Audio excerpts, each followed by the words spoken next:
La TVT au cœur de l'information.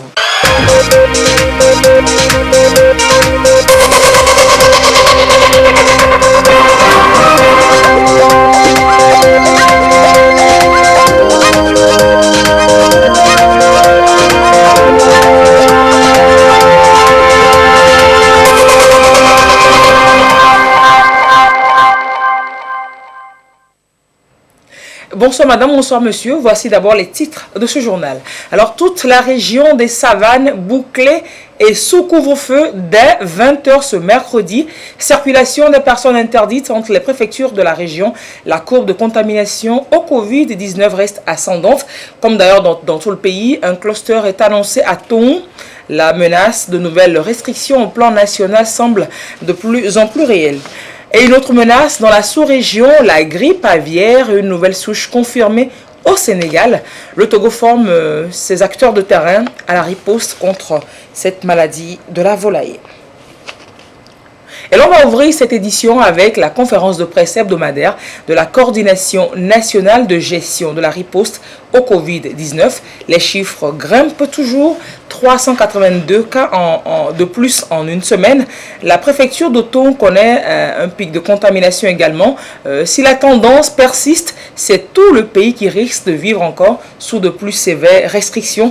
Nous en parlerons dans le courant de ce journal. Dire que toute la région des Savanes vit, elle, depuis ce mercredi, sous couvre-feu dès 20h à 5h du matin, bouclage total avec interdiction de circulation des personnes entre les préfectures elles-mêmes bouclées individuellement. La transmission du virus aujourd'hui est dite communautaire, ce qui justifie les 287 cas qui ont été enregistrés dans la zone entre le 1er et le 26 janvier. Qu'est-ce que cela veut dire concrètement et comment s'en sortir? Voyons avec Chaznam Baga.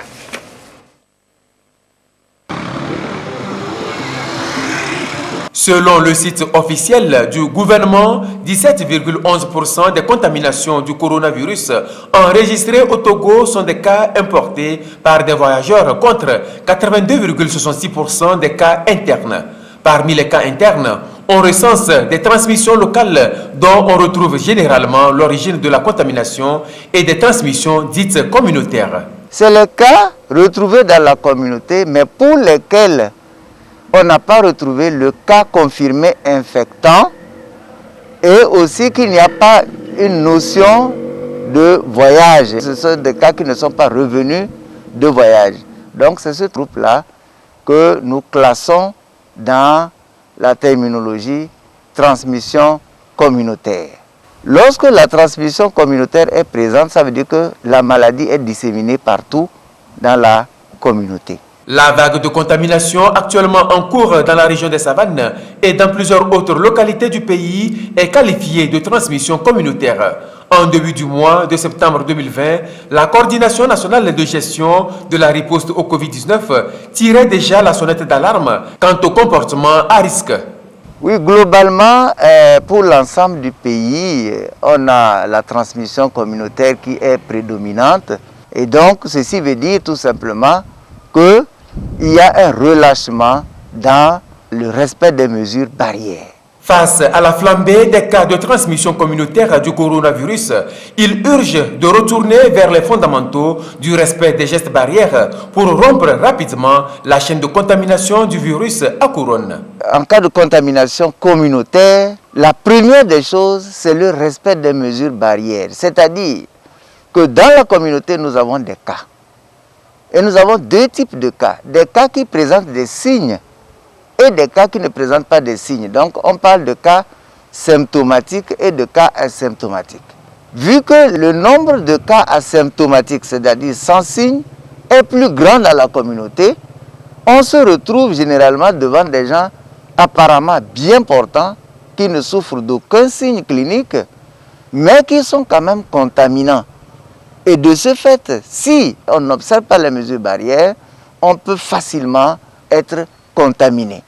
Et c'est pour cela que dans ces situations, il est exigé de respecter les mesures barrières, à savoir le port de masque pour éviter de recevoir de la personne malade, mais apparemment bien portante et qui ne se connaît pas, de recevoir de cette personne-là les postillons, les gouttelettes qu'elle projette lors de la parole, lors de la toux, lors des éternuements, lors du rire, etc. Et se mettre à au moins 1 mètre de tout individu.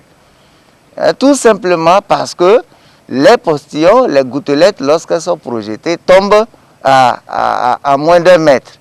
Donc, lorsqu'on est à 1 mètre et plus, on a moins de chances de recevoir ces gouttelettes. La main étant le point de contact le plus fréquent entre les individus, il constitue donc une porte d'entrée. Donc, on peut s'infecter par la main facilement. Et c'est pour cela que la 3e mesure barrière est de se laver les mains avec l'eau et le savon de façon régulière. Et maintenant, le risque est plus grand lorsqu'on est nombreux, lorsqu'on est ensemble dans un regroupement. Et voilà pourquoi une autre mesure est d'éviter les regroupements. En plus des gestes barrières, il faut également respecter scrupuleusement les mesures restrictives édictées par le gouvernement, notamment le couvre-feu de 20h à 5h du matin et le bouclage du Grand Thône qui s'étend à partir de ce 27 janvier 2021 à toute la région des Savanes pour endiguer efficacement la propagation de la pandémie du coronavirus. Et pour être plus précis, voici le communiqué du gouvernement énonçant donc ces mesures. L'évolution de la pandémie à la Covid-19 dans notre pays a été marquée ces derniers jours par une importante augmentation du nombre de cas dans la région des Savanes, notamment dans les préfectures de Loti et de Loti Sud. Cette évolution conduit le gouvernement à prendre les mesures suivantes. À compter du mercredi 27 janvier 2021, et ce jusqu'à nouvel ordre, le couvre-feu de 20h à 5h du matin et le bouclage sont étendus à toute la région des Savanes. Ils concernent désormais aussi bien les préfectures du Grand Thône, préfecture de Thône, de Kpenjal Ouest, de Saint-Cassé, de Tandjouaré, que les préfectures du Grand Oti, préfecture de Loti et de Loti Sud. Toutes ces préfectures sont bouclées individuellement. À cet effet, la circulation des personnes entre les dites préfectures est interdite. Le gouvernement compte sur le civisme et le sens de responsabilité de tous pour le respect de ces mesures qui, comme les mesures barrières, lavage des mains, port de masque, distanciation physique, sont destinées à limiter la propagation de la pandémie dans notre pays. Le communiqué signé le 26 janvier par le gouvernement. Et l'on en vient donc à cette conférence de presse hebdomadaire de la Coordination nationale de gestion de la riposte au Covid-19. Les chiffres grimpent toujours. 382 cas de plus en une semaine et la préfecture de Thône connaît aussi un pic de contamination. Et si la tendance persiste, c'est tout le pays qui risque de vivre encore sous de plus sévères restrictions. Précision de Douaré. Le Togo ferait-il face à une nouvelle vague de contamination au Covid-19 tout comme les autres pays? Apparemment, rien ne semble arrêter la propagation du virus malgré de nouvelles stratégies de riposte en cours. Ces 2 dernières semaines, les chiffres évoluent entre 250 et près de 400 cas positifs. La coordination édifie la presse sur l'origine de ces contaminations. La semaine de décembre jusqu'à 5 janvier, nous avons commencé par avoir certaines montées et la courbe ne baisse pas. Cette semaine, nous sommes à 382 cas, avec bien sûr un corollaire 229 guéris et 2 décès. Sur ces 382 cas de la semaine, nous avons observé que 120 cas proviennent de la savane, notamment Saint-Cassé, Thône, Kpenjal Ouest, Tandjouaré, Oti et Oti Sud. Dans la région de la Kara, 18 cas et quelques cas dans d'autres préfectures. Et si nous regardons dans les 382 nouveaux cas, nous observons que environ 250 cas sont des cas contacts. Ce qui veut dire que ces cas ont pris le virus parce qu'ils n'ont pas respecté les mesures barrières. Les cas que nous avons sont des cas de trop. Et nous devons rapidement arrêter ces montées-là. Nous avons observé que dans les funérailles, les gens ont repris les activités des funérailles comme avant. Alors que pour l'instant, ce n'est pas autorisé. Les mariages, les baptêmes, les sports collectifs de loisirs qui ne sont pas encore autorisés. Dans les bars, la non-distanciation, le non-respect des mesures barrières se font observer. Et surtout les boîtes de nuit. Actuellement, vous avez vu, dans la région de Savane, les lieux de culte sont fermés, les bars aussi. Nous ne voulons pas revenir à Lomé dans cette situation, mais nous serons obligés de revenir si les choses persistent. Les cas auraient pu aller au-delà si le Togo n'avait pas anticipé sur les mesures restrictives pendant les fêtes. La coordination est en train d'envisager d'autres mesures et prépare ses démembrements dans les préfectures pour la vaccination.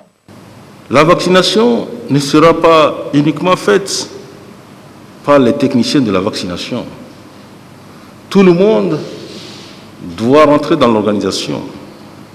Chaque préfecture doit s'organiser en fonction de leurs moyens locaux, en fonction des tranches sociales de population qui existent là-bas, pour choisir soit un centre, ou 2 centres, ou 3 centres pour les vaccinations, et choisir les vaccinateurs pour être prêts à recevoir le vaccin et à aller à l'action.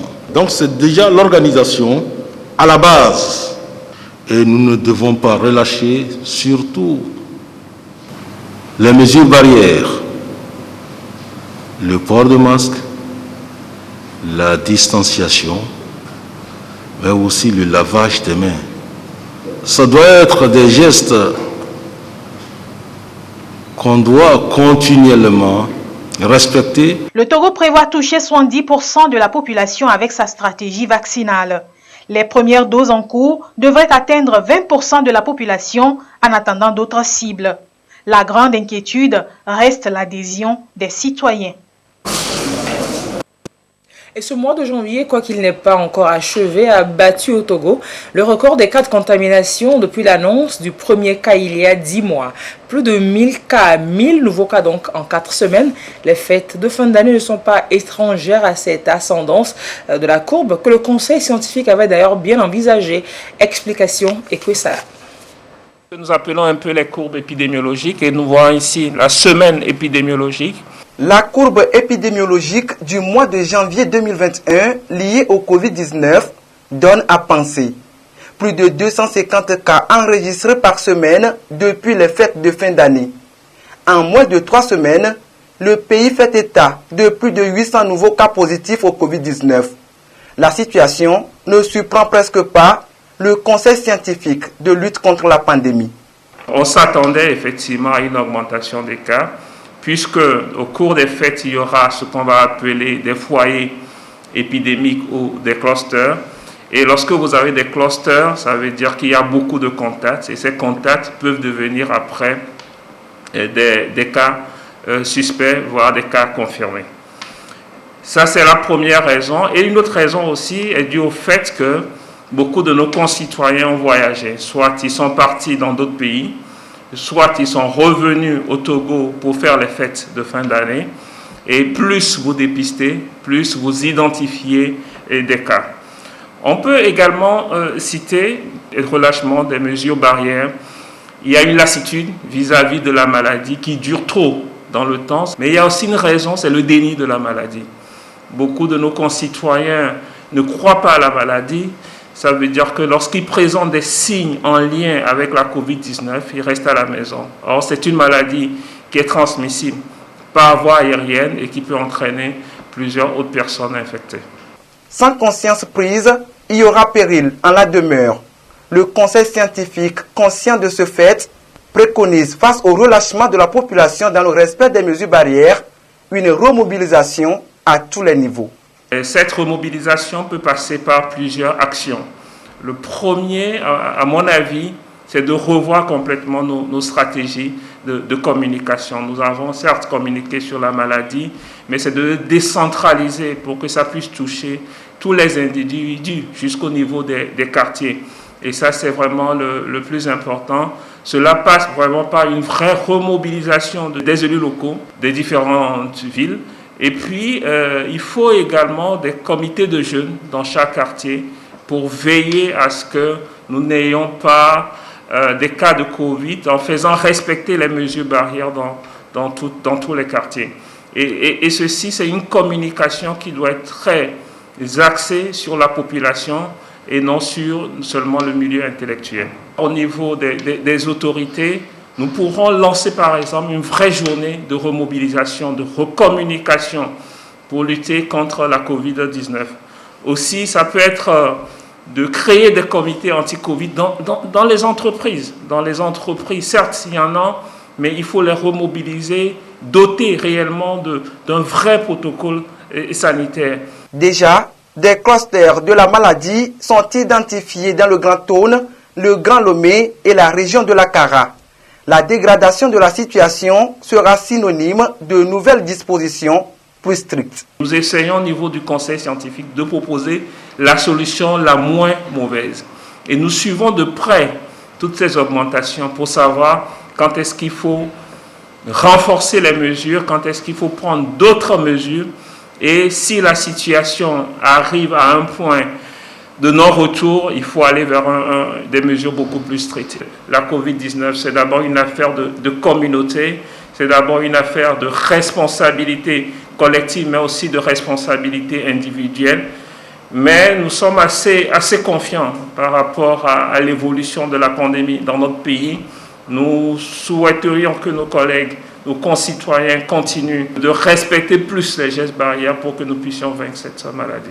Jusqu'à ce jour, le Togo est cité parmi les pays qui gèrent avec efficacité la pandémie du Covid-19 dans la sous-région ouest-africaine. Il faut donc une conscience collective et individuelle pour vaincre le virus, même si le pays arrivait à disposer d'un vaccin dans les prochains mois. On va faire le point quotidien de l'évolution de la maladie au Togo. À ce jour, du mercredi 27 janvier 2021, la situation de la pandémie au nouveau coronavirus au Togo se présente comme suit. Le nombre de cas confirmés est de 4 870, 105 nouveaux cas depuis hier. Le nombre de personnes guéries est de 4 092, 24 nouveaux guéris depuis hier. Le nombre de cas actifs à ce jour est de 702. Le nombre de décès est monté à 76. Le point est signé dans un communiqué du ministre de la Santé, de l'Hygiène publique et de l'Accès universel aux soins, le professeur Moustapha Mjiyawa. Autre sujet dans ce journal, l'Agence pour la sécurité de la navigation aérienne en Afrique et à Madagascar, ASECNA, s'inscrit dans l'innovation. Elle a opté pour une nouvelle procédure de navigation à base de satellites appelée SBAS. La technologie permet aux pilotes de décoller et d'atterrir aisément sans recourir à des dispositifs trop coûteux. Le vol de démonstration de cette approche a été fait ce mercredi matin, à l'aéroport international Gnassingbé et à Adema de Lomé. Lucas y était, voici son reportage.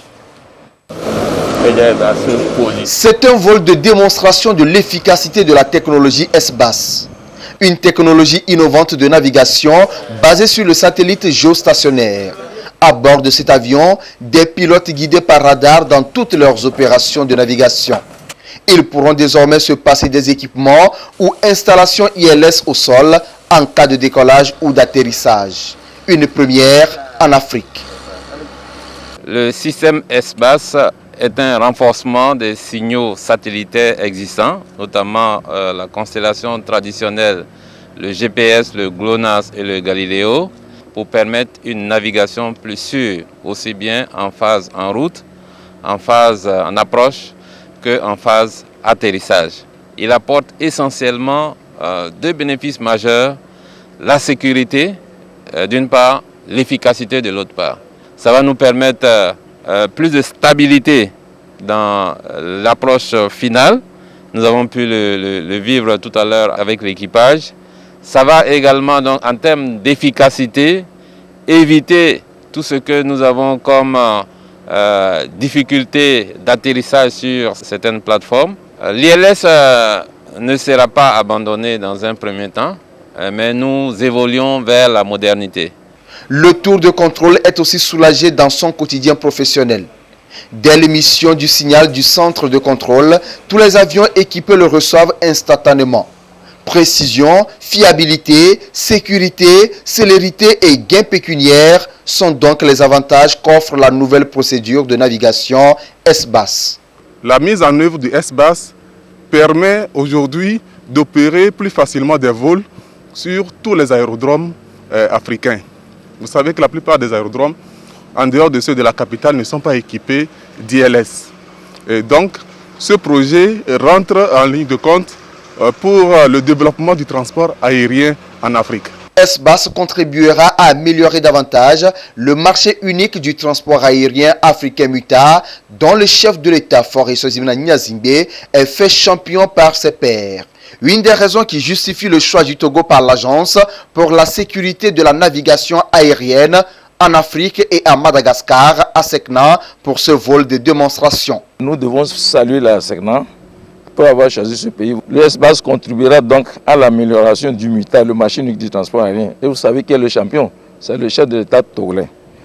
Vous savez, nos aéroports en Afrique, à part les aérodromes principaux, les autres ne sont pas équipés d'ILS. Le SBAS remplace vraiment l'ILS. Vous avez le même comportement en final. J'ai vu ça en l'air. Quand on a fait une première approche et on a remis les gaz, je suis parti voir comment ça fonctionne. Et quand il a fait une intercession pour venir en finale, exactement le comportement, vous avez des indicateurs comme si on avait l'ILS. C'est vraiment une action à saluer. Démarrée depuis 2005, l'approche est validée par l'Organisation de l'aviation civile internationale OACI. Elle a déjà fait ses preuves aux États-Unis et en Europe. Tout cela pour plus de sécurité dans la navigation aérienne. Sortie de la première promotion des étudiants qui ont bénéficié du programme présidentiel pour l'excellence pour le PND.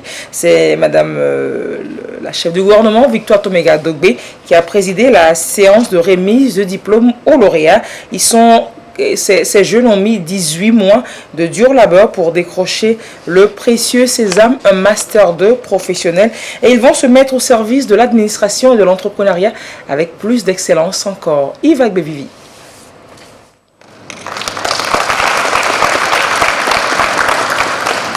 Fait d'un parcours de 18 mois pour les étudiants en Master 2 de la première promotion du programme présidentiel d'excellence pour le PND. Une initiative du chef de l'État dans le souci d'encourager l'excellence et renforcer l'efficience et l'efficacité de l'administration publique. Lancé en 2019, les lauréats reçoivent aujourd'hui leur diplôme professionnel, imbu de compétences avérées en leadership, communication et gestion des projets. C'est au vu de l'importance et la pertinence de ce programme dans le contexte actuel des défis de l'adéquation formation-emploi que le PNUD accompagne l'initiative. La présente cérémonie m'offre l'occasion de réitérer l'engagement du PNUD à poursuivre son partenariat avec le gouvernement.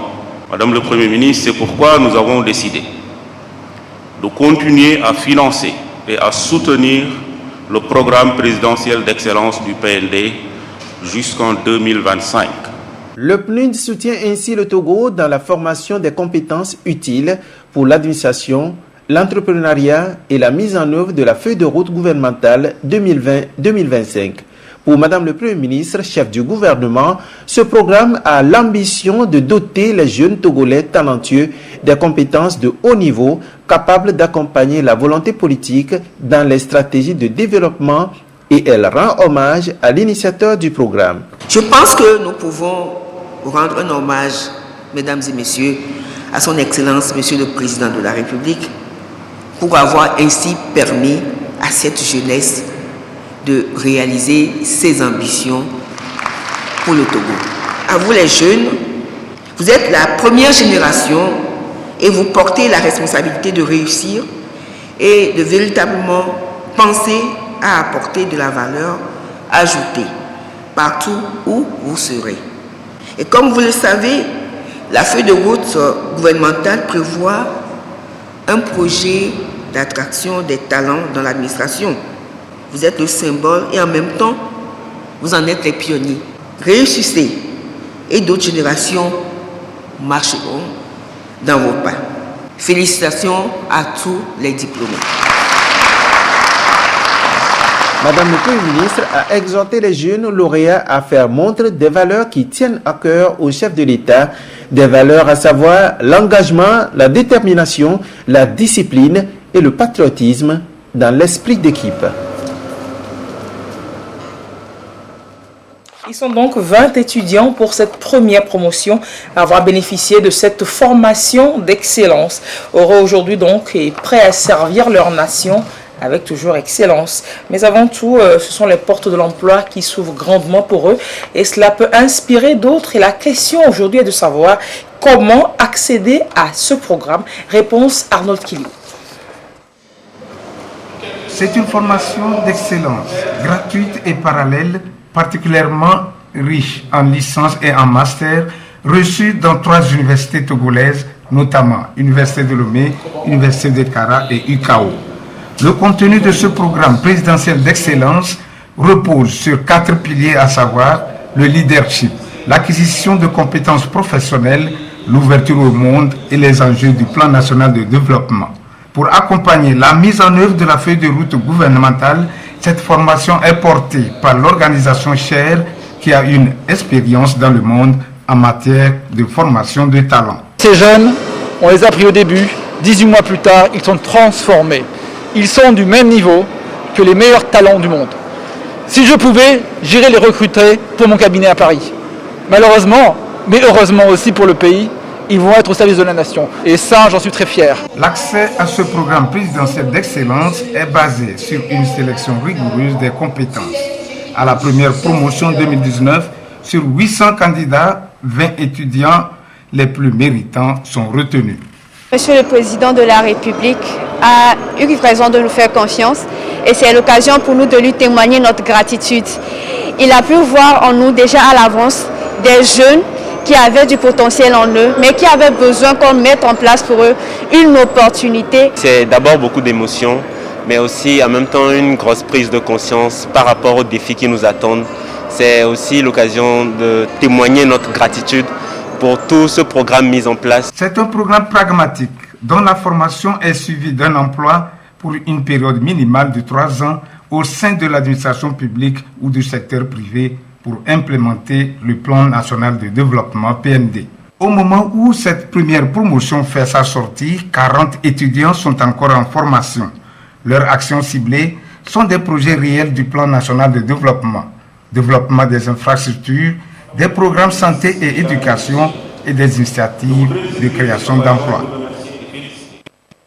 Et l'on poursuit avec cette série de communiqués du ministère de l'Agriculture, de l'Élevage et du Développement rural. D'abord, le ministère porte à la connaissance de toute la population togolaise qu'une infection liée à la peste porcine africaine s'est déclarée au cours de ce mois de janvier 2021 dans les élevages des localités de Pligou, Yembouré, Bombouaka, Tandjouaré, Sissiak, dans la préfecture de Tandjouaré, région des Savanes.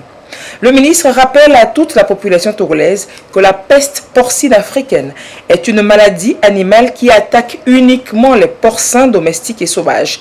Elle cause de fortes mortalités dans les élevages de porcs, mais n'a aucun effet sur la santé humaine. Face à cette situation, un arrêté portant déclaration d'infection de la peste porcine africaine a été pris, entraînant le déroulement immédiat des mesures de riposte, à savoir 1. L'abattage et la destruction de tous les porcs résiduels et les produits dérivés dans les 10 élevages, ainsi que dans toutes les exploitations porcines environnantes des foyers et dans les différentes localités touchées, suivies de désinfection et d'un vide sanitaire de 6 mois. L'interdiction de mouvement des porcs, de leurs produits dérivés ainsi que le matériel d'élevage et des aliments pour animaux dans les zones d'infection pour une période de 6 mois. Une indemnisation sera accordée aux éleveurs dont les animaux seront abattus et détruits par les services vétérinaires selon la grille d'indemnisation en vigueur au Togo. Le ministre invite instamment les éleveurs de porcs de toute la préfecture de Tondjouaré à mettre en œuvre les mesures de biosécurité au niveau de leurs élevages. Il appelle la population et particulièrement les éleveurs à la vigilance, au respect scrupuleux des mesures sanitaires et à l'observance des règles élémentaires d'hygiène conformément à la loi de la police sanitaire en vigueur au Togo. Il appelle la population et particulièrement donc les éleveurs à la vigilance et le ministre compte sur la collaboration des populations pour un meilleur contrôle de la peste porcine africaine au Togo. Un autre communiqué du même ministère, il est porté à l'attention des présidents des comités préfectoraux de transhumance, des agriculteurs, des ONG et de tous les autres partenaires que la campagne de transhumance 2021 qui devrait débuter initialement le dimanche 31 janvier prochain est reportée à une date ultérieure sur toute l'étendue du territoire national.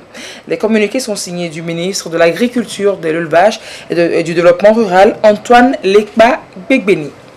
On met le cap sur la région de la Kara, précisément dans la préfecture de la Bina. Le ministre de l'Environnement et des Ressources forestières a visité l'éco-village de Amondé. Le projet fait la promotion de l'agriculture écologique et la protection de l'environnement globalement. Le ministre Folibazi a voulu en connaître l'état d'avancement. Voyons aussi avec Nestor Mozo. Amondé, une localité du canton de Sirka, dans la Bina, bénéficiaire du projet Éco-Village. La localité dispose d'une forêt classée, mais celle-ci subit la pression anthropique. C'est pour mettre fin à cette situation que l'initiative de l'éco-village a été prise. Cet éco-village d'Amondé porte sur 4 volets. L'agriculture, l'élevage et la pisciculture constituent le premier volet. L'eau et l'assainissement forment le deuxième volet. Le troisième volet est consacré à l'environnement. Le dernier est lié à l'énergie. Dans les 4 composantes, des réalisations ont été faites. C'est l'agriculture qui a commencé dans l'éco-village-là. Et que l'agriculture, on a fait le maraîchage. Donc des légumes, nous sommes en phase expérimentale sur une surface d'un demi-hectare. Actuellement, les légumes commencent par être prêts et nous en consommons. Parlant du domaine eau et assainissement, le projet a fait 2 forages avec 2 châteaux photovoltaïques. Parlant de l'énergie, nous avons la plateforme qui alimente les machines, le moulin à farine, les grenades du riz et l'aiguisette de meules. En plus, une extension du courant qui alimente quelques quartiers du village. Donc, parlant du domaine environnement, là-bas, nous avons reçu 100 ruches pour l'élevage des abeilles, l'apiculture. La réalisation du projet contribue à faciliter les activités domestiques des bénéficiaires. Projet éco-village Le projet Éco-Village nous aide beaucoup. Moi, j'ai comme activité principale la préparation de la boisson locale. Et pour moudre le mil germé, j'allais très loin. Aujourd'hui, le moulin se trouve à Madeventure.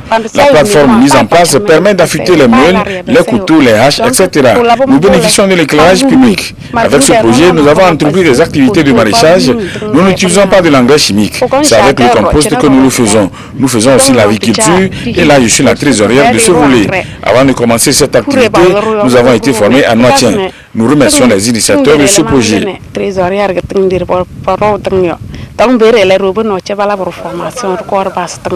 En se déplaçant à Amondé, le ministre de l'Environnement et des Ressources forestières a voulu toucher du doigt la réalité de l'éco-village. Pourquoi éco-village? C'est que tout simplement, il faut inciter les populations à entretenir les forêts. Et lorsque les populations s'engagent à entretenir avec leur propre volonté les forêts, en contrepartie, on doit quand même créer les activités rémunératrices. Et c'est dans ce sens que ce projet a été mis en place. Ce projet a pour objet de tout faire pour créer les conditions de vie dans le canton. Donc les dames sont là matin et soir. Pendant les saisons sèches comme celle-là, elles profitent des châteaux d'eau qui sont là pour entretenir leurs champs de maraîchage et autres. Le projet Éco-Village est un projet exécuté sur le plan national. Il est piloté dans 5 villages du pays à raison d'un village par région. Et je vous le disais en titre, le sujet il est prêt, on va le passer. La nouvelle souche de grippe aviaire de type N5H8 est confirmée au Sénégal. Les volailles, poules et canards notamment sont menacés. Le Togo forme les acteurs de terrain pour faire face au virus. Si d'aventure il arrivait dans notre pays, la session de formation a été ouverte ce mercredi à Tchévier. On en parle avec Ekwe Salah. Le Togo veut tripler sa production aviaire d'ici les 5 prochaines années. Et il n'y a pas question que la grippe aviaire de type N5H8 détourne le gouvernement de cet objectif. À cette rencontre, les professionnels du secteur de l'élevage et de la santé animale s'approprient le contenu du nouveau plan opérationnel de lutte contre la maladie. Ils seront soumis à un exercice de simulation en vue de mieux maîtriser les nouvelles techniques de gestion de la grippe aviaire N5H8. Les techniciens nous montreront comment gérer H5N8 par rapport à H5N1. Nous avons connu dans notre pays le virus H5N1. Aujourd'hui, le virus qui circule dans le monde, c'est le virus H5N8 qui surtout attaque les oiseaux migrateurs, les canards et de surcroît attaque aussi toutes les volailles. Donc cette simulation en salle nous montrera comment ça se gère selon cette nouvelle souche. Depuis 2007, la FAO accompagne le Togo dans la riposte contre la grippe aviaire.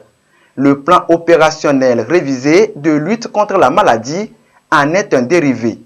Le processus au niveau du Togo avance pour faire face à d'éventuels cas de grippe aviaire de type N5H8. La FAO a doté la DE d'un PCR qui leur permet de diagnostiquer les virus, et particulièrement le virus de la grippe aviaire. Donc aujourd'hui, la direction de l'élevage est capable, lorsqu'il y a un cas dans un milieu, de faire des prélèvements et de nous confirmer que c'est la grippe aviaire.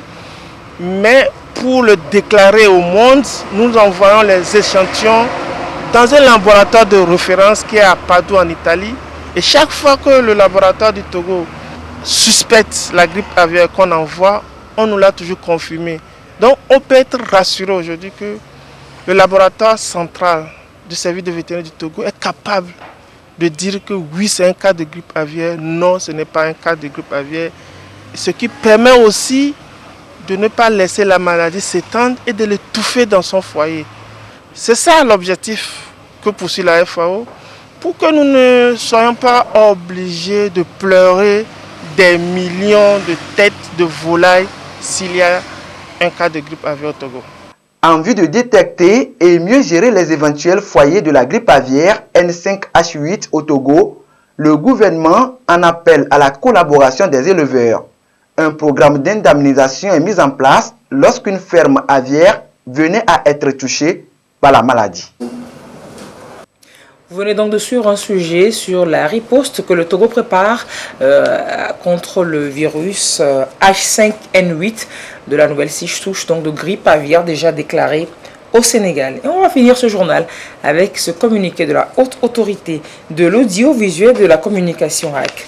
Le président de la Haute Autorité de l'Audiovisuel et de la Communication HAC invite les promoteurs et directeurs de télévision satellitaires créés illégalement, dont la liste se trouve ci-dessous, à bien vouloir prendre part à une rencontre pour une information importante les concernant le jeudi 28 janvier 2021 à 10h au siège de l'institution César Gbalé-Pédogan à Lomé. Liste donc des télévisions satellitaires illégales au Togo. Dynamique Gospel, Mix TV, Amenouvevé Aflaou TV, JR TV, AC TV, Zoé Chanel, Ministère international de prière du changement, MIPC TV, GES TV, Céleste World TV, Aigle TV. Donc invité demain à une séance de travail à 10h au siège de la HAC. Le communiqué est signé par le président de la HAC le 26 janvier, donc signé de Telou Pitalou Nani. Merci donc d'avoir suivi le journal sur la télévision togolaise. Merci à toute l'équipe qui a contribué à sa réalisation et à sa diffusion. Au revoir et à très bientôt.